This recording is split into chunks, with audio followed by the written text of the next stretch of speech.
السلام عليكم ومرحبا بكم معي من جديد. اليوم ان شاء الله دائما مع حلويات العيد السهله والسريعه والبسيطه. غنشارك معكم تشكيله من الحلويات المختلفه بالعجينه السحريه المعتمده عندي، اللي ممكن تخرجوا منها شكلات اللي بغيتو وتفننوا بداكشي اللي بغات خاطركم بلا كتر التماره وبلا كتر تخلط في كل مره. هاد العجينه كتكون كافيه باش توجدوا حلوه العيد ديالكم، وايضا غتنفع حتى بالنسبه للحلويات اللي هكا بعض المرات كيطلبوا منهم الكليانات اشكالات مختلفه شويه شويه من الحاجه، باش ماشي في كل مره تبقاي تخلطي. هذه كتكون كافيه وكتخرجي منها الشكلات اللي يطلبوا منك الكليان، وهكا كتقتصدي في المجهود وحتى في الوقت. فهاد العجينه كتقدروا تخرجوا منها الصابلي بشكل اللي بغيتو، الغريبات، اشكال وانواع، وكذلك حتى دواز اتاي بالنكهات اللي كتفضلوا. كتجي هشيشه بزاف وكتذوب في الفم بالمعنى الحقيقي، واهم حاجه هي البنه. فهاد التشكيله اللي غنشارك معكم كتجي لذيذه بزاف وكل شكل كينسيك في الاخر، وبطبيعه الحال راه كتخرج كميه كثيره. فتبعوا معايا الفيديو للاخير، حيت طريقه تحضير البنات ديال كل شكل من هاد الاشكال كتختلف على الاخرى، فهكا باش كتستافدوا من جميع النصائح وتنجح معكم 100%. فإذا كنتوا اول مره كتشوفوا قناتي، ما تنسوش تضغطوا على زر الاشتراك وتفعلوا زر الجرس باش توصلوا دائما بجديد. خليكم مع الفيديو، فرجه ممتعه. على بركه الله البنات، بالنسبه للعجينه فهنا خديت 250 غرام ديال زبده المارغرين اللي كندير خاصه بالحلويات، يعني ماشي ديال البوطه، ماشي الزبده اللينه.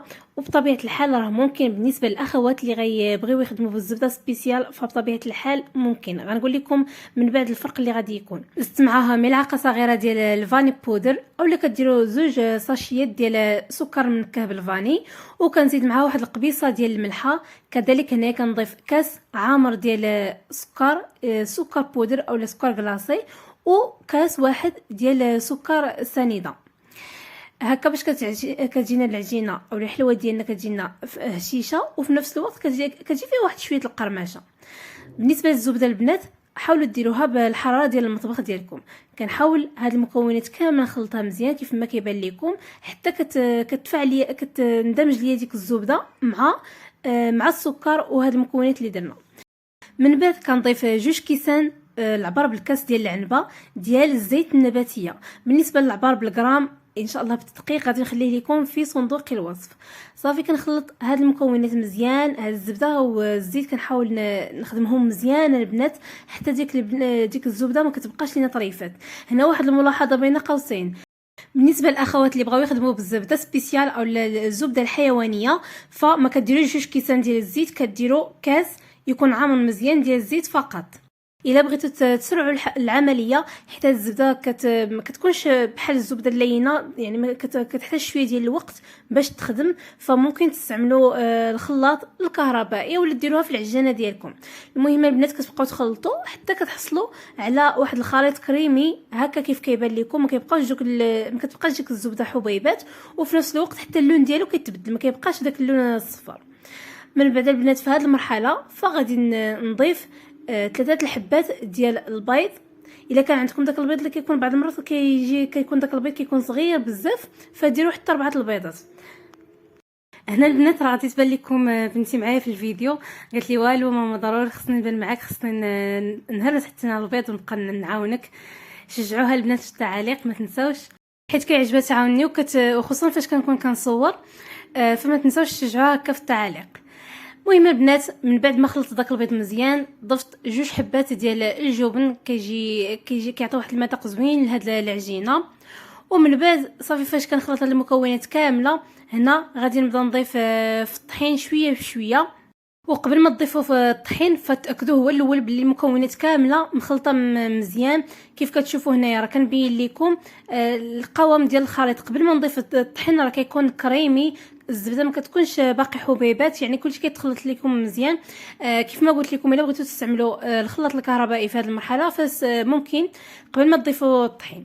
ومن بعد غنبدا نضيف في الطحين. انا غنعبر معكم بالكاس باش كنعطيكم الكميه اللي غادي نستعمل مضبوطه. فانايا كنضيف الدقيق شويه بشويه، يعني كنضيف 2 كيسان اولا 3 الكيسان بثلاثه، وهكا غاديه حتى كتبان لي العجينه بدات كتقال. عاد غادي نبدا نضيف شويه بشويه باش ما نتقاش العجينه.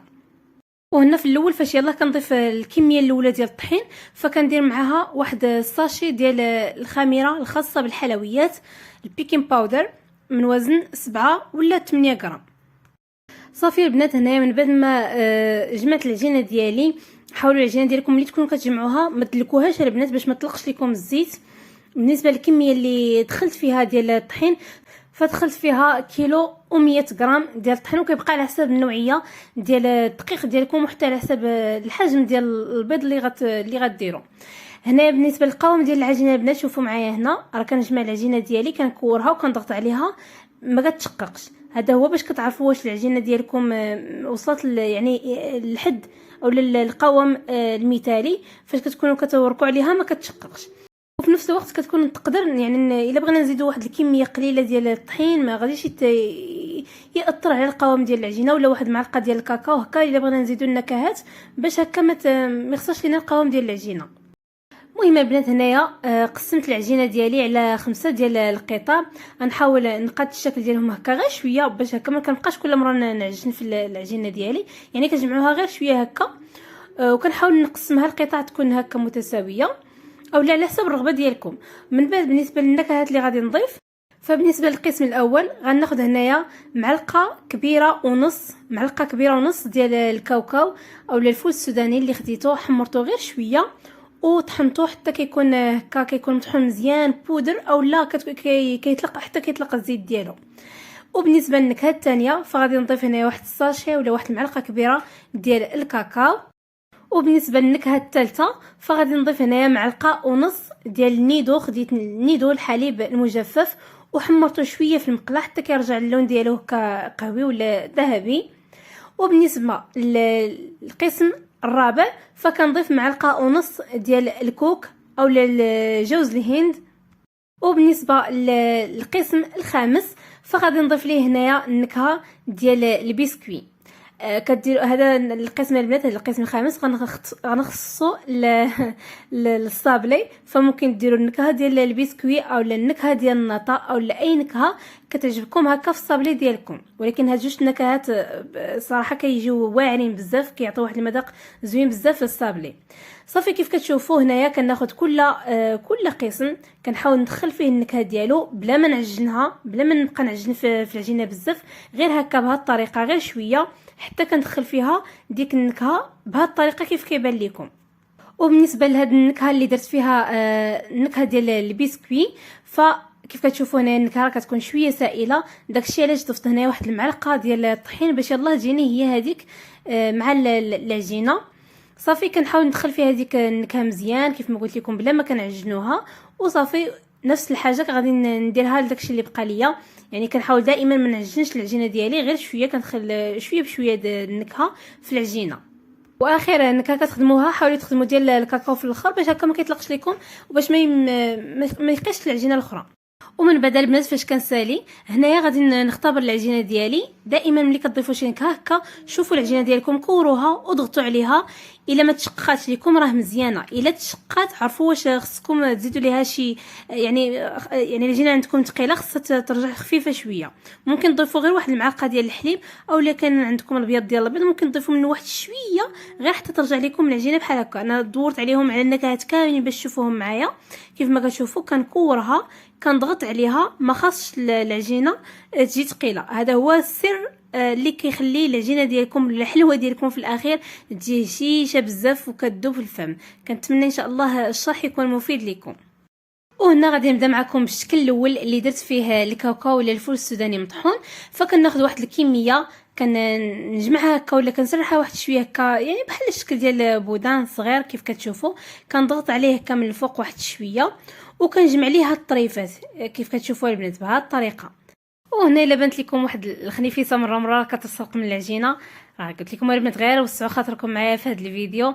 هادو هما الدراري الصغار ما عندنا ما نديروا ليهم، نحاولوا نديروا ليهم خاطرهم مره ونعطيهم حتى هما يلعبوا شويه، ما نبقاش كل مره نقمعوهم. المهم البنات نعاود معكم الشرح بالنسبه لهاد الحلوه ولا هاد الشكل. فكناخذ العجينه كيف ما قلت لكم كنجمعها وكنشكلها على شكل بودان صغير غير واحد الكميه قليله تقريبا في الوزن راه هي 12 غرام. كنسرحها هكا كيف ما كتشوفوا، كنضغط عليها هكا من الفوق وكنجمع عليها الطرف هذوك الجناب، كنجمعهم شويه باش كتعطينا واحد الشكل. يعني في الاخر كيجي بحال الشكل ديال الورقه، من بعد فاش غنزينو غيجي بحال الورقه ديال ورق الشجر. صافي البنات هكا غادي ندير بالنسبه لهذا الشكل الاول. وبالنسبه للعجينه الاخرى البنات هكا باش ما ننساش، فملي كتكونوا كتخدموا في واحد القسم راه ضروري الكميه الاخرى راه كتكونوا مغطينها مزيان بالبلاستيكا ولا بالفيلم اليمونتير، المهم غير باش ما تنشفش لكم العجينه. وبالنسبه للشكل الثاني منكه بنيدو محمر، فهذا غادي نستخرج منه واحد الشكل ديال الغريبه اللي معروفه بالغريبه ديال الكنافه، كتجي بنينه بزاف البنات وكتجي لذيذه. فكناخذها كناخذ كميه تقريبا 12 غرام، يعني كميه قليله ماشي كريه تكون كبيره، وهكا كنشكلها على شكل كريه هكا. كنضغط عليها شويه بالراحه ديال اليدين ديالي بهذا الشكل كيف كتشوفوا، لاننا هنايا من بعد مازال غادي نزينوها بواحد طبقه اخرى ديال الكنافه، وهكا يلا غتجي في الحجم ديالها هي هذيك. وبالنسبه للشكل الثالث اللي درت فيه النكهه ديال البسكوي، فهذا هو الشكل اللي غندير منه الصابلي. بالنسبه لهذا القسم فكنديرو في الثلاجه من الافضل، خصوصا الا درتو زبده سبيسيال. وصافي كناخذ العجينه ديالي كنسرحها ما بين جوج بلاستيكات هكا حتى كنحصل على واحد العجينه رقيقه بزاف. حاولت نسرحها هكا على شكل مستطيل كيف كيبان لكم، وكندوز عليها هكا المدلك من الفوق. التفاصيل باش كنخدم الصابلي راه تقريبا كل عام كنشاركو معكم، راه عندي فيديوهات كثيره ديال الصابلي باش هكا كيجي متقون مزيان، وحتى العجينه ما كتبقاوش يعني ما كتشدش لكم العجينه بزاف هكا الا درتوها على شكل مربع. الا بغيتو تشوفوا هكا الوصفات ديال الصابلي اللي عندي في القناه، فكديروا اسم القناه وكتكتبوا عليها وكتكتبوا حداها الصابلي بالشكل اللي بغيتو وغيخرج لكم ان شاء الله. وبالنسبه لهذا الصابلي بالضبط، فانا مولفه في العجينه باش كنخدم انا المعتمده عندي ديال الصابلي ما كنديرش فيها الخميره، وكيكون واحد الفرق في المكونات. ولكن بهاد العجينه وهاد المقادير اللي شاركت معكم اللي استخرجت منها، يعني عجينه وحده استخرجت منها هذا الشكل ديال الصابلي، فكتكون شويه اقتصاديه. يعني حتى الاخوات اللي بغاو يخدموا بهاد العجينه راه هذه كتجي اقتصاديه، يعني هاد العجينه كامله يستخرجوا منها غير الصابلي راه هذه كتجي اقتصاديه. وعندي لكم نصائح هكا باش تجيكم يعني وصفه ناجحه وما يجيكمش الصابلي ديالكم منفوخ، وباش ما يجيكمش يعني ما يتقلصش في الفران. فغادي تحاولوا غير العجينه ديالكم تكون بارده كيف كتشوفوا معايا. انا قبل ما نخدم بها راه درتها في الثلاجه حتى بردات مزيان. وحتى الا بغيت ندخلها للفران حاولوا تدخلوها بارده، خصوصا الا خدمتو بزبده سبيسيال البنات. وحاجه واحده اخرى مهمه، فملي كتكونوا كتخدموا العجينه ديالكم ما تعجنوهاش بزاف، ما تدلكوهاش البنات. هذا هو السر اللي يعني هذا الصبري غنجح لكم واخا درتوها يعني بهذا العجينه اللي كتكون اقتصاديه. صافي البنات. وثالث حاجه بالنسبه للعجينه خصها تكون رقيقه كيف كيبان لكم هنايا السمك ديال العجينه. وكيف شفتوا معايا هنا راه خديت واحد الاطار دائري وبديت كنطبع العجينه ديالي. الا ما كانش عندكم البنات ممكن ديروا غير الكاس، ممكن غير تضغطوا مزيان راه غيطبع لكم حتى هو راه مزيان. من بعد البنات الصابلي ديالي راه اكيد غادي نديرو في واحد اللاطه وغندخلو للفران. بالنسبه للفران غنطيبوه على النار تكون مهيله والفران يكون بارد من قبل. وهنا بالنسبه للشكل الثالث او الرابع، فهنا غادي ناخذ هاد الكميه اللي درت فيها الكوك. هاد الشكل الرابع البنات غنديروا على شكل حلوه رافايلو، صراحه كتجي في المذاق واعره بزاف بهاد الكوك اللي درنا فيه. فكناخذ هنا واحد الكميه ديال اللوز، حمرته غير واحد شويه البنات، غير صهدتو في الفران. ولا كان عندكم البنات اللوز اللي كيكون صغير في الحجم ديالو فغادي يكون احسن. صافي البنات هنايا كناخذ واحد الكميه قليله، كنسرحها واحد شويه وكندير واحد الحبه ديال اللوز هكا في الوسط، وكنرد عليها هكا العجينه وكنشكلها على شكل كره. هنا ما كنضغطش عليها البنات ماشي كيف ما الغريبه الاولانيه. صافي هذه كنخليها هكا مكوره هكا بلا ما نضغط عليها صافي، وكنحطها بنفس الطريقه البنات. كناخذ واحد الكميه ديال العجينه، المهم تكون تقريبا بالنسبه للبنات اللي كيبغيو العبارات تقريبا هي 12 غرام 13 غرام. صافي كتضغطوا عليها غير واحد شويه وكديروا الحبه ديال اللوز هكا الوسط وكتردوا عليها العجينه، كتقادوا الشكل ديالها كيف ما كيبان لكم، وبلا ما كتضغطوا عليها كتحطوها مباشره، يعني من بعد ما كتقادوا الشكل ديالها كتحطوها في اللاطه. بالنسبه للاطه كنفرش عليها ورق المطبخ، اولا انا عندي هنا سيلبات. وهنا بالنسبه للشكل الخامس والاخير اللي نكهتو بالكاكاو، فغنخدموا على شكل فيريرو روشر. كتاخذوا واحد الكميه من العجينه كتشكلوها على شكل كريه صغيره. هنا البنات الا كان عندكم البندق ممكن ديروا واحد الحبه هكا من الداخل وتردوا عليها العجينه كيف ما درنا في الشكل اللي قبل ديال رافاييلو. انا هنا صراحه خديته وجدته حطيته حدايا، ولكن للاسف فاش جيت كنصور ما عرفتش كيفاش وقع ليا ونسيته. المهم علينا البنات صافي كتشكلوها بهذه الطريقه وكتحطوها في اللاطه ديالكم صافي، يعني بطريقه سهله جدا. وبالنسبه للطيبه البنات في الحلوه ديالكم كامله كطيبوها على 160 درجه ولا 150 على حسب نوعيه الفران ديالكم البنات، كتحاولوا تطيبوها غير من الاسفل حتى بالنسبه للفران ديال الغاز حتى كتطيب لكم مزيان، وكتحمروها البنات غير شويه هكا من الفوق ماشي بزاف، وما تخليوهاش ما تعطلوهاش في الفران باش ما تنشفش لكم. وهنا البنات هذا هو الصابلي ديالي، شوفوا هنا ملي كنخرجوا من الفران راه ما كيتنفخش ما كيتغيرش الحجم ديالو. هنا بالنسبه للصابلي البنات راه كتدخلوه للفران يكون بارد، الا بغيتو تسبقوا بها البنات هو الاول وطيبوه على 150 اولا يعني درجه تكون ناقصه على الغريبات صافي البنات. هنا بالنسبه للفران ديالي راه كيشد شويه سخونيه، كنطيبو على 140 درجه وكتخليه حتى كيتحمر مزيان هكا كيجي مقرمش. وهنا الا كتشوفوا اللون ديالو بالنسبه للسر ديال اللون ديالو هو طريقه الطياب، كنقصوا عليه العافيه وكنخليه. الا كتشوفوا راه ما ضفتش ليه شي مكون يعني سبيسيال اللي كيرجع اللون ديالو يكون قهوي، واخا هكا كيف كتشوفوا راه جا اللون ديالو ذهبي. وهكا باش كيجي الصابلي ديالكم كتجي فيه واحد البنه زوينه ديال داك التحمار وكيجي مقرمش. وبالنسبه لهاد الحلوه اللي كتجي على شكل الورقه ديال الشجر فحتى هي كنقصوا عليها العافيه هكا كيجي الشكل ديالها من بعد ما كطيب. وهنا من بعد ما كنسالي الكميه ديالي كامله فغنبدا في المرحله ديال التزيين. كتحاولوا الحلوه ديالكم تغطيوها مزيان، وهنا كيف كتشوفوا الصابله كنديروا في واحد البوطه كنسد عليه مزيان، غنخليه هو اخر واحد اللي غادي نزينو. هنا غنبدا بالشكل الاول ديال رافاييلو، فانا كناخذ كميه من الكوك، حاولوا الكوك ديالكم يكون نوعيه جيده، وكناخذ الشوكولاته البيضاء اللي مدوبتها في حمام مائي. صافي كناخذ الحبه ديال الحلوه ديالي كنديرها في الشوكولات وكنسخطرها هكا من الفائض ديال الشوكولات صافي مباشره كنديرها في الكوك. يعني طريقه تزيين سهله جدا كيف كتشوفوا معايا. وبالنسبه للبنات بالنسبه للشوكولات ف يعني ذوبته بلا حتى شي اضافه، استعملت كالا ما تحتاجوا تزيدوا معاها حتى شي اضافه واحده اخرى. وبطبيعه الحال ممكن البنات اللي بغاو يخدموا بالشوكولا غيش فبطبيعه الحال كتذوبوها بطريقه عاديه وكتخدموا بها. صافي هذه الطريقه باش غنزين الشكل الاول. وبالنسبه هنا للشكل الثاني فكناخذ واحد الكميه هنا من الشوكولاته السوداء اللي ذوبتها في حمام مائي، كنضيف ليها 2 معالق كبار ديال اللوز كونكاسي. كيف شفتوا معايا هنايا راه غربلته، كنحيد منه كاع داك الحبيبات اللي كيكونوا صغيره بزاف ولا داك الغبره ديال اللوز، كنخلي فقط اللوز اللي كيكون هكا حبيبات مهمشه كيكونوا شويه كبار. صافي كندير الحبات ديال الغريبه، هنا غنخدم بالغريبه ولا بالحلوه اللي كتكون على شكل فيريرو. صافي كنديرها في هذا الشكلاط هذا كنسقطرها بطريقه عاديه يعني بالاستعانه بواحد الفرشيطه، وكنديرها في واحد الورق ديال المطبخ. صافي كنخلي الحلوه ديالي يعني كندير واحد 3 الحبات ولا 4 وكنخلي الحلوه يعني غير كيهبط من هذاك الفائض ديال الشكلاط، وكنزيدها هكا شويه لقدام باش ما تحتاجوش من بعد تنقيو الحلوه ديالكم هكا من الجناب.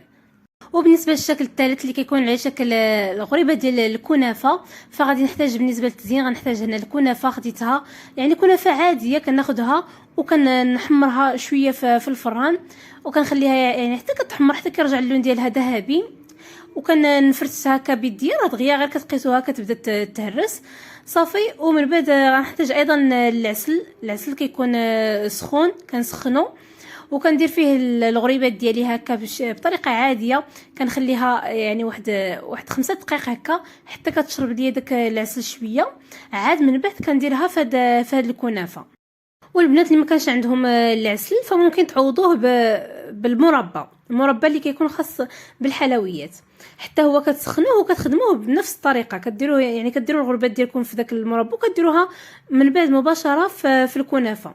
صافي من بعد فاش كندير الغريبه ديالي في الكنافه كنحاول نرجع عليها هذيك الكنافه مزيان، نغطيها مزيان كنضغط عليها هكا من الفوق بالكنافه باش كتجي مغطيه كامله من الفوق بالكنافه. وبالنسبه للشكل الرابع البنات، فاختيت هنايا ديك الشوكولاته اللي شاطت ليا من الشوكولاته البيضاء اللي شاطت ليا من الشكل الاول، زدت ليها شويه من الشوكولاته السوداء باش كنحصل على هذا اللون هذا. من بعد راه ما غاديش يبقى يبان هذا اللون هذا، من بعد ما غادي نضيف ليه خطوط من الشوكولاته السوداء هكا. البنات حاولت ندير معكم شي تزيين يكون هكا بسيط ويجيكم ساهل باش ملي تبغيو تطبقوا الوصفه ما تمحلوش الوصفه تجيكم ساهله. صافي البنات خديت ديك الحلوه درتها في الشوكولات، ودائما بالمساعده ديال واحد المعلقه وواحد الشوكه كنخليها حتى كتسقط من الفائض وكنديرها في ورق المطبخ. من بعد يعني حتى كندير واحد 3 الحبات، كندير خطوط من الشوكولاته السوداء هكا من الفوق وكندوز عليها من الوسط كيف ما شفتوا معايا واحد الكوردون هكا باش كيعطيني هذا الشكل كيف ما قلت لكم بحال الورقه ديال الشجره. ها انتم كندوز غير واحد الخطيط هكا من الوسط صافي، يعني بطريقه سهله جدا. من بعد البنات كيف ما شرحت لكم في الاول كنخليها حتى كتطلق واحد شويه وكنزيدها هكا لقدام باش ما كنحتاجوش من بعد نقيوها من الجناب، داك الشكلاط اللي كيهبط ما نقيوش من بعد من الجناب. وهنا بالنسبه للشكل الاخير يعني الشكل ديال الصابلي، فاول حاجه غادي نخدم هو الاول هاد الشوكولاته هذا باش غادي نزين. فغادي نحتاج هنا الشوكولاته البيضاء اللي ذوبتها في حمام مائي كيف ما قلت لكم بلا حتى شي اضافه. غنحتاج ايضا مجموعه واحد التشكيله ديال يعني المتوفر عندكم في الدار، شويه ديال اللوز، شويه ديال الكركاع، الورد البلدي، شويه ديال العقيق هكا اللي كيكون رقيق في اللون الذهبي. المهم البنات اللي عندكم اللي متوفر عندكم في الدار، يعني ماشي بالضروره حاجه معينه.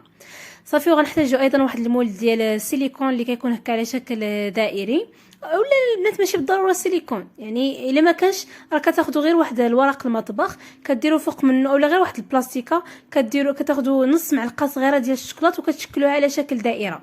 صافي البنات كيف ما كتشوفوا معايا هنايا من بعد ما كنسالي صافي كناخذ هذا شويه من الكركاع هكا وشويه من واحد الوريقه ديال الورد البلدي، شويه ديال العقيق. المهم اللي بان لكم البنات كديروه هكا من الفوق كتزينوا به داك الشوكولاط ديالكم، اولا كديروا واحد الحبه هكا ديال اللوز. المهم اللي بان لكم البنات، غير حاولوا ملي تكونوا كتخدموا بالشوكولاط ديالكم خصو يكون سخون باش هكا ملي كديروا فوق منه داك الكركاع ولا اللوز داكشي باش غتزينوا يعني يشد لكم في الشوكولاط. صافي البنات وصافي ملي كنساليه فكنخليه حتى كيبرد.